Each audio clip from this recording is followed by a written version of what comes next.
Thank you, Marcia. So take a look. We got a good handout here. It's a serious bill. It's about 50 pages. This handout details some of the key elements of it. And we are going to work hard as we start marking up the NDAA here in a couple weeks to put this bill in the NDAA. So that we're playing with live ammo here between NDAA markup of this bill, the President's leadership, and as already mentioned, the budget reconciliation, which is a $25 billion down payment. There's a lot going on, and we need the need for speed on this, and that's why the acquisition reform component with Senator Sheehy played a critical role and was also really, really important. So, be glad to take any questions on this. Yes. How do you think this changes the way countries might negotiate with us?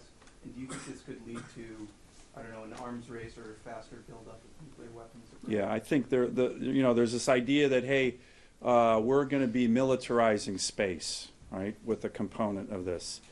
I think the wake-up call is that we're a little bit behind in space because of what China and Russia are already doing. So to the people who are kind of wringing their hands like, oh, this is going to be a space race in space, wake up. That's already happened. We need to get there. And what this provides us is leverage. Look at the way, and space for decision makers. Look at the way the Israelis were able to utilize their Iron Dome system in this latest conflict with Iran.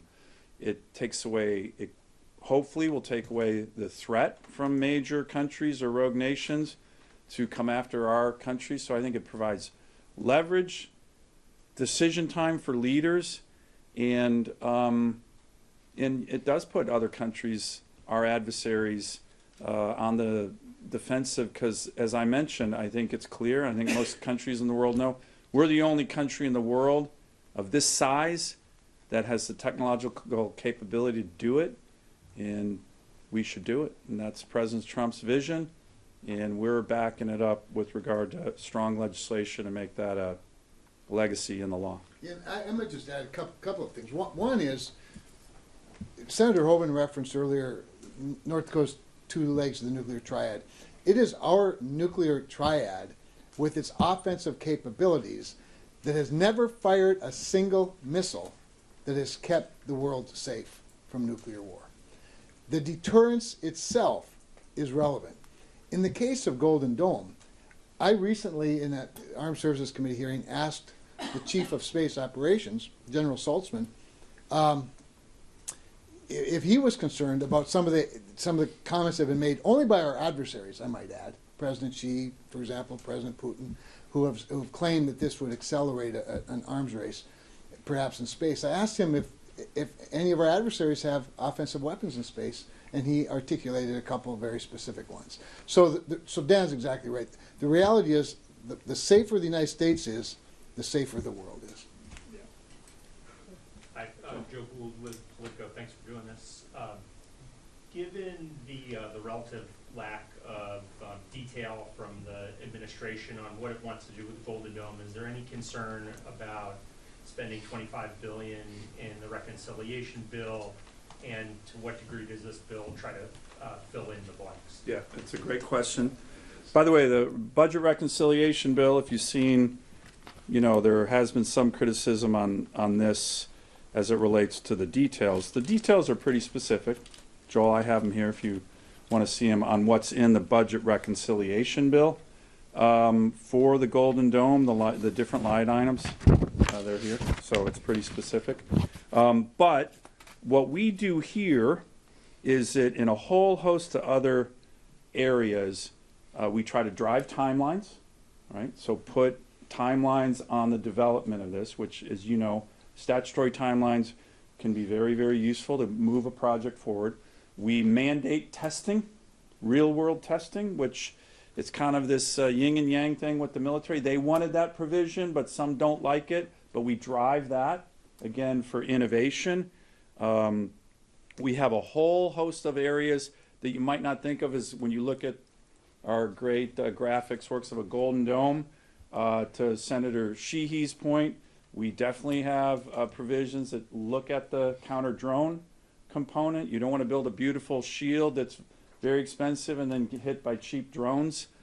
So we have focus on that. We have a focus on what they call left of launch, which is actually cyber and kinetic capabilities that you can take out a threat before they launch it. So we are trying to look at this problem very comprehensively to make sure we're not having any gaps.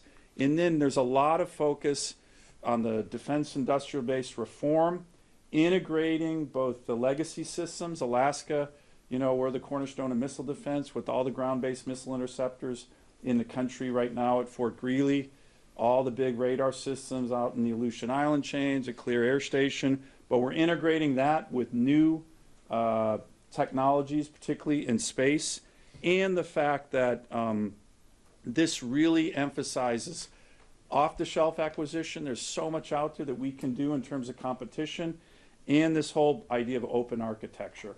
New software, new system designs that come together. So we are filling in a number of the elements that are laid out in the budget reconciliation bill, particularly on driving policy, making this happen quickly, and we're pulling a lot from the president's executive order. So it's an integrated effort, and we think having it in the law makes it really, really important to keep this legacy initiative beyond the Trump administration for our country. So it's a really good question. I do think the budget reconciliation bill, though, has a lot of detail. This fills in and drives. The key thing on this is pushing to get this done, which I think the country wants. I might, Dan, this is not probably in the reconciliation piece, but in the act itself, one of the important things that gets to some of these concerns specifically about acquisition and whatnot is who the boss reports to. And we were very specific in the language. You might have noticed that the president has appointed the Vice Chief of Space Operations, General Michael Gutlein, to be the direct report over Golden Dome. We put in the bill that the direct report is to the Secretary of Defense. Now, we also know that the current deputy or deputy secretary is going to be very, very involved and very active. That's appropriate. But we want to make sure that it's crystal clear how high a priority this system is to the defense of the nation. And I think, and both with General Gutlein's background and experience and his current role, and his commitment to the types of things we're talking about in terms of speed and acquisition reforms, and with our constant encouragement. One of the reasons that the Pentagon hasn't used some of the acquisition authorities they actually have is because they're afraid of guys like us, for good reason. We have a history, we being Congress has a history of playing gotcha with everybody that makes a mistake. We need to be just the opposite. We need to be able to say, try things.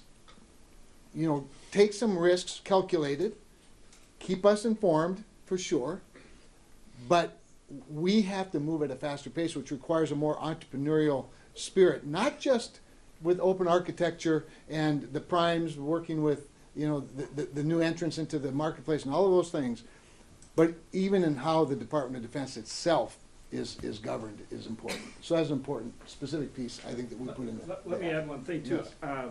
So I'm on the Defense Appropriations Committee. So we very much want to see that these things have all of the provisions in place that both Dan and Kevin talked about in terms of how are the funds allocated, how are we making sure that the systems are on track, on budget, and how are they performing. Because when we look at this stuff in defense appropriations, we never have as much funding as we have authorization. So it's very important that we have this type of legislation that makes sure we know exactly what's supposed to go where, what the budget is, and none of these are going to be funded in 1 year. This is multi-year stuff that we're going to have to fund over time. So it's very important that we have the kind of blueprint we're talking about, which Dan went through, and also then the approach that Kevin talked about where somebody's responsible. Not everything's going to track out just the way you start, right? And so you got to be able to adjust as you go. And back to what Tim Sheehy said is you got to make sure it works. And this thing's going to evolve as we build it. So all those things are really important, but I think this is the right way to get it going. I think one of the big key factors of success in this whole project is the emergence of high energy lasers. We've all seen it work, from a small pattern. Now we're seeing things, how they recharge the lasers in a short period of time. It's going to have to be a huge part. We can't continue to be making these multi-million-dollar missiles and think that we're going to be able to sustain that, especially when it goes to space or whatever. High-energy lasers are going to be a big factor in the success of this. And that's in there, directed energy, high-powered microwaves are a component of this. Questions? Yeah. On use of day topic, if I can, obviously. Well, let's finish up the Golden Dome questions, because we know it's so important.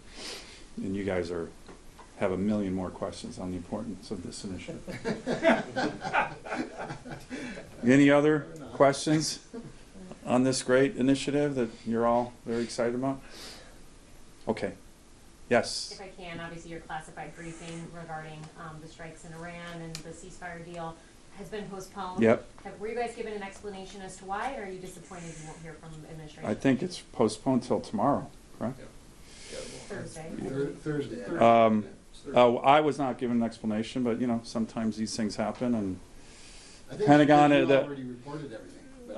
But but I mean, the Pentagon's pretty busy right now, and so we're respectful of that. We had a classified hearing last week with the SecDef and the chairman, and covered a lot of ground on those topics as well, but I'm not concerned.